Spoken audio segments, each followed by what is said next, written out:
Active voice is preferred by me. Yeah, but what if I wrote, I prefer active voice? That's a stronger, more straightforward way of expressing precisely the same thought.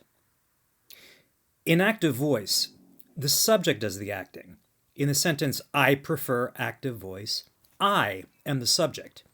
In passive voice, the subject is acted upon. In the sentence, active voice is preferred by me, the subject I is buried and must assume object form. In scientific journals, passive voice has become so common that many writers have come to believe that this is the way they should write. But why is this the case?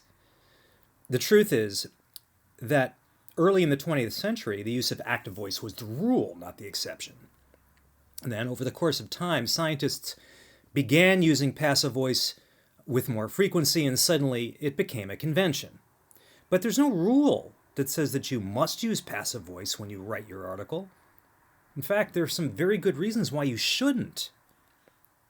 Let's do an experiment. Which sentence sounds better?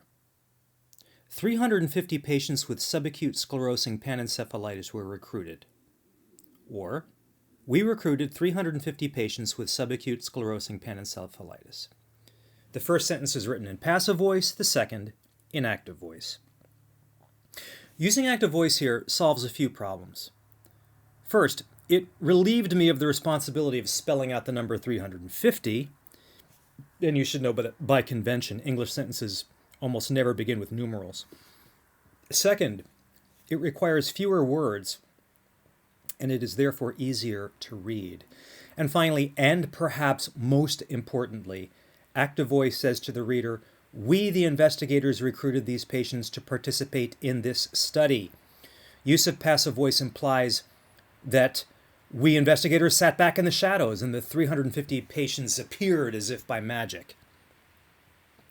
Now, I appreciate that convention is not the only reason investigators do not like to use active voice.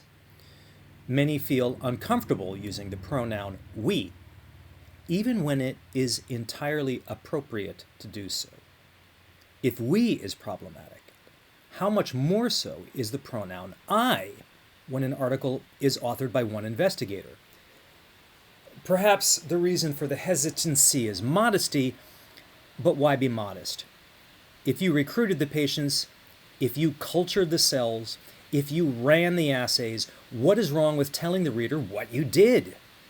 As long as you faithfully report what you did and your data support your conclusions, there is no reason why you must hide yourself behind passive voice in a scientific article. There are other reasons to prefer active over passive voice. Frequently, authors find themselves writing confusing, even ambiguous sentences only because they insist on using the active voice. Here's an example. The mechanisms of squeaking were not yet fully understood. Prosthesis factors have been regarded as an important contributor. Understood by whom?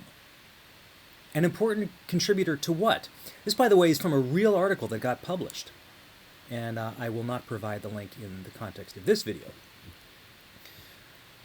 Okay, let's rewrite these sentences. Researchers do not fully understand the mechanisms of squeaking.